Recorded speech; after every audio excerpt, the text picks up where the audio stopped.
दोस्तों आखिरकार वही हुआ जिसका हम सब लोगों को अंदाज़ा था। कम से कम मुझे तो इस चीज़ का अंदाज़ा लग गया था कि डेरेक लंसफर्ड जीतने वाले हैं दूसरी बार टाइटल, और यही हुआ। डेरेक फाइनली अब सेकंड टाइम यानी 2 टाइम मिस्टर ओलंपिया बन गए। लास्ट 2023 में ये जीते थे, फिर 2024 में हार गए, और अब 2025 में जा करके फिर इन्होंने अपना टाइटल जीत लिया है। हरा डाला यहाँ पे हार्डी शुपन को, सैमसन दौदा को और एंड्रयू जैक्ट को। बट एक मिनट, क्या मैंने ये बोला कि डायरेक्ट 2 टाइम मिस्टर ओलंपिया है? गलत, डायरेक्ट 3 टाइम मिस्टर ओलंपिया है।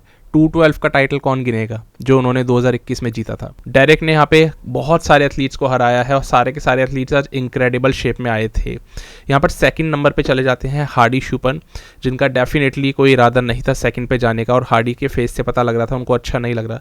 थर्ड पे चले जाते हैं एंड्रयू जैक्ट, और फोर्थ पे सैमसन दौदा। तो ये हो रहा है दोस्तों ओलंपिया में अभी के समय के जो एक साल पहले तक मिस्टर ओलंपिया था सीधा वो फोर्थ पे चला जाता है, यानी कि सैमसन सीधा फोर्थ नंबर पे।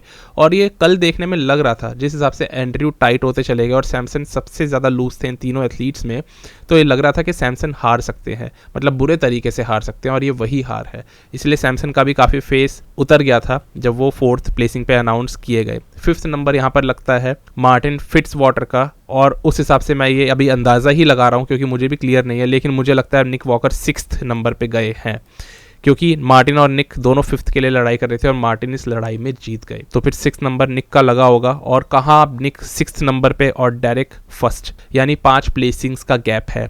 जब डायरेक ने पिट्सबर्ग खेला था तब ऑलमोस्ट निक वॉकर ने उनको हरा दिया था, और कई सारे लोग यही थे जो मान रहे थे कि निक वॉकर ही इस साल का मिस्टर ओलंपिया जीतेंगे। पर दोस्तों कितना कुछ बदल जाता है 3-4 महीनों में।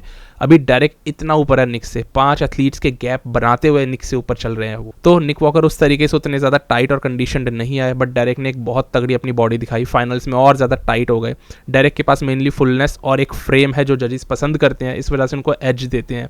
हार्डी के पास जजेस को वो चीज़ उतनी अच्छी नहीं लगती है, फ्रेम वाइज बात कर रहा हूँ, लेकिन हार्डी के पास हार्डनेस बहुत तगड़ी है डायरेक्ट से तो। लेकिन इस बार डायरेक्ट ज़्यादा फुल दिखाई दिए, स्पेशली साइड चेस्ट पोजेज में। सैमसन दौदा तो डेफिनेटली सॉफ्ट पड़े हुए थे और उनको बहुत ज़्यादा पसीने आ गए, बट एंड्रयू जैक्ट इस बार सबसे ज़्यादा चमकते हुए दिखाई दिए इन सारे ही एथलीट्स के अंदर। बाकी दोस्तों हार्डी को यहाँ पर मिलता है पीपल्स चैंप का अवार्ड, और अब पता नहीं हार्डी ने कितने सारे ये अवार्ड्स कलेक्ट कर लिए याद भी नहीं। यानी लोग तो हार्डी को दिल से पसंद करते हैं, बट हार्डी हमेशा कंसिस्टेंटली सेकंड आ रहे हैं, और इस साल के हार्डी बहुत अच्छे थे बट डायरेक्ट को नहीं हरा पाए, और ये चीज़ जजेस ने साबित कर दी। सबने कहा कि डायरेक्ट को 3 शोज़ नहीं खेलने चाहिए इस साल।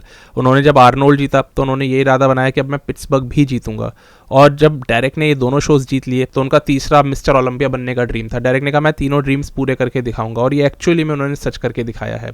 डायरेक्ट आमतौर पर साल में सिर्फ 1 शो खेलने के लिए जाने जाते हैं, कभी नहीं हुआ कि 3-3 शोज़ खेल रहे हो, लेकिन इस साल इनकी बॉडी ने एक्चुअली में रिस्पॉन्ड भी करा है इन तीनों ही शोज़ में, सिवाय पिट्सबर्ग प्रो के। बट डायरेक्ट को सब लोगों ने रोका था कि उनको नहीं खेलने चाहिए 3 शोज़, बट डायरेक्ट ने देख लो तीनों में विक्ट्री हासिल करी। आर्नोल्ड भी जीत गए, ओलंपिया भी, पिट्सबर्ग भी, जो कहा वो करके दिखाया। और अब उनके पास में आर्नोल्ड के जीते हुए $5 लाख तो है ही, लेकिन यहाँ पर $6 लाख जीतते हैं, यानी 11 लाख से ऊपर डायरेक्ट ने जीत लिए 1 साल के अंदर अंदर, और पिट्सबर्ग का तो मैंने अभी तक काउंट भी नहीं करा है। तो काफ़ी पैसा कमाया डायरेक्ट लंसफर्ड ने, अगर इस एंगल से भी सोचा जाए। इतना पैसा आमतौर पे अच्छे से अच्छे चैंपियंस नहीं कमा पाए जो डायरेक्ट अभी कमा के चल रहे हैं, और जीत हर बार उनको मिलती जा रही है। तो डायरेक्ट काफ़ी ज़्यादा फेवरेट है जजेस के, और उस चीज़ का उनको एक फ़ायदा हमेशा मिलता है। तो अब जे कटलर और डायरेक्ट लंसफर्ड दोनों ऐसे एथलीट्स हैं जो पहले हारे और फिर जीते ओलंपिया। बाकी आपके हिसाब से किसको जीतना चाहिए था ज़रूर कमेंट करके लिखना। अब हम लोग क्लासिक की बात करते हैं। तो दोस्तों क्लासिक फिजिक के रिजल्ट्स हमारे सामने है। यहाँ पे आखिरकार बाजी मार ली है रेमॉन डिनो ने, और सब एथलीट्स को हरा डाला, यानी कि माइक समरफील्ड को, टेरेंस रफेन को, होजेमा को, मतलब रेमॉन डिनो जीत गए। और ये बहुत बड़ी बात होती है क्योंकि ब्राज़ीलियंस के लिए बहुत ज़्यादा बड़ी बात है। ये भी क्लियर होता है कि जजेस की प्रेफरेंस रेमॉन डिनो के लिए काफ़ी ज़्यादा एक रहती है, एज काफ़ी ज़्यादा अच्छी है, और रेमॉन की बॉडी डेफिनेटली इस साल बहुत ज़्यादा इंप्रूव होके आई थी पिछले साल के मुकाबले। माइक समरफील्ड अपने बेस्ट एवर शेप में आए थे, और लग ये रहा था कि शायद वो जीत सकते हैं क्योंकि उन पर साइज़ और सेपरेशन बहुत ज़्यादा था। यहाँ पर अगर बात करता हूँ होजेमा की, होजेमा तो कुछ अलग ही लेवल की कंडीशनिंग और हार्डनेस और नेक्स्ट लेवल की मस्क्यूलैरिटी लेकर अपने फ्रेम पे चलते हैं। और टेरेंस रफेन, टेरेंस की बॉडी भी बहुत ज़्यादा सॉलिड थी। तो ये चारों एथलीट्स अपनी अपनी जगह सबसे बेस्ट पैकेज लेकर आए। आज से पहले ये चारों में से कोई इतना अच्छा नहीं दिखा था, बट जीत सिर्फ एक को ही मिलती है और यहाँ पे जिताया गया है आखिरकार रेमॉन डिनो को। तो बहुत बहुत कॉन्ग्रेचुलेशंस रेमॉन को।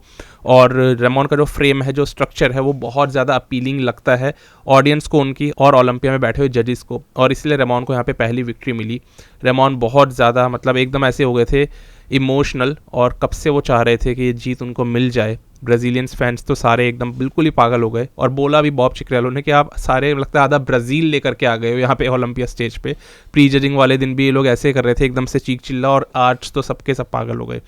तो ये एक प्यार है रेमॉन को जो सारे ब्राज़ीलियंस देते हैं, और ये बहुत बड़ी बात है कि एक एथलीट इतना प्यार तो कमा रहा है अब, लेकिन टाइटल भी इन्होंने कमा लिया, और कमा लिए है $1,00,000, आज तक का सबसे ज़्यादा दिया गया हुआ prize money classic physique division में। तो आपको क्या लगता है दोस्तों, एग्जैक्ट रिजल्ट्स कैसे जाने चाहिए थे? क्या यहाँ पर जीतना चाहिए था माइक समरफील्ड को, या फिर रेमॉन डिनो की जीत बिल्कुल ठीक है? कमेंट करना। बाकी डेरेक की जीत के बारे में क्या कहोगे? दूसरी बार वो चैंपियन बन चुके हैं। जे कटलर के बाद अब डेरेक लेंसफर्ड ही एक ऐसे मेंस ओपन बॉडी बिल्डर है जो हारने के बाद दोबारा जीते हैं। बाकी दोस्तों वीडियो का सिलसिला ऐसे ही बना रहेगा। इसके बाद ओलंपिया के स्कोर कार्ड्स पे वीडियो आएगी, और फिर डेली के हिसाब से एक ना एक कोई ना कोई वीडियो आती रहेगी। चलो, अब ओलंपिया खत्म होता है 2025 का ऑफिशियली। यहाँ पे आप में से किसी को अगर कोचिंग लेनी हो तो अभी भी ऑफर वैलिड है। 3 महीने के लिए आपको 5,000 रुपये दे करके ट्रांसफॉर्मेशन हम करवाएंगे। DM कर देना अगर आप इंटरेस्टेड हो तो। बाकी एक चीज़ आप में से ज़्यादातर लोगों ने गौर नहीं करी होगी, इस बार बॉब चिक्रेलो भूल गए मेन 2 एथलीट्स में से वो एक अनाउंस करने जा रहे थे कि कौन बनेगा मिस्टर ओलंपिया, और दोनों को बुलाने भूल गए स्टेज पे। यानी डेरेक और हार्डी स्टेज पे बीचों बीच नहीं खड़े थे, कोने में खड़े हुए थे और वहीं से अनाउंस कर दिए गए। तो एक्चुअली में बॉब की मिस्टेक थी, बट कभी कभी होता है, दिमाग से निकल जाती है। इतनी सारी चीज़ें मैनेज करना भी बहुत बड़ी बात है। इस चीज़ में तो देखो तारीफ करनी पड़ेगी बॉब की। हम लोग मिलते हैं दोस्तों एक नए वीडियो में, फिर एक नए टॉपिक के साथ। तब तक के लिए स्टे ट्यून्ड, गुड बाय, शुक्रिया।